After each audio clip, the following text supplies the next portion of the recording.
Mu mbeera y'emu ey'ebigezo ebigenda okutandika ku lunaku olwa Monday tugenze Mpigi gye Babangudde abo bagenda okubeera nga babikuuma ku butale bagenda okukolamu emirimu gyabwe bo batyo ne balabula abasuubira okubibba nti kaakubajjuntuka. Nga ebula ennaku mbale bubazzi abayizi ab'ekibiina ekyomusanvu okutula ebibuuzo byabwe ebyakamalirizo abakugu mu kitongole ekivunaanyizibwa ku bibuuzo ekya Uganda National Examination Board batudde mu district Mpigi n'abamu ku bakulembeze omuli abasomesa ku mitendera gya primary abagenda okwenyigira mu kukuuma ebigezo bino. Ensisinkano eno ebadde ku kirebe kya district Mpigi era nga Josephine Mutoni okuva mu kitongole eky'ebigezo mu ggwanga ekya UNEB onono nga yavunaanyizibwa ku kulondoola entambula y'ebigezo bannannyini masomero abakuutidde okologana obulungi nga bakola eddimo lino. So listen to everybody and choose within your authority what you can do and what you can't do. But invigilators, whether you are older than your chief, he's your chief. Gerald Katongole omulambuzi omukulu ow'amasomero mu Mpigi abasomesa basabye okuwa ekifaananyi ekirungi eky'Empigi. Kiddemu ekisigadde kyabwe tubasuubira ekisooka okuwa ekifaananyi ekirungi eky'omusomesa avudde mu Mpigi.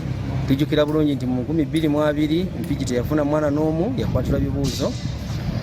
Tubasaba n'omwaka guno waleme kubaawo mwana yenna bibuuzo bitakomawo.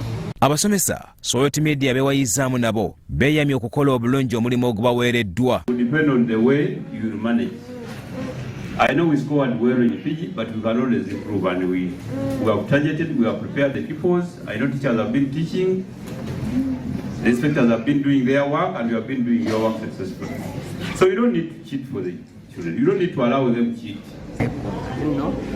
Tuwewaddeyo era tuli beeteefuteefu abaana obutakuba bibuuzo era abaana beeteefuteefu okuyita kubanga tubasomesezza bulungi nnyo kuva mu bebi. Wabula bino bibadde bigenda mu maaso bo abakulembeze ba Town Council y'Empigi nga bakulembeddwamu Meeya David Mutebi nabo bakedde kutalaaga amasomero ga primary gonna aga gavumenti okulaba embeera gye galimu.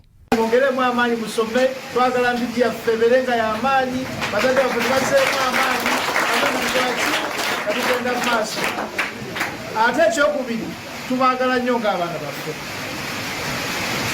So I wish you success, but the most importantly, before you sit your papers, you can kneel down, you pray to God, He gives you wisdom, and you tell Him that please God, may you answer for me these questions. Byamutalemwa Kizito Vincent, Soweto TV, Omunyo.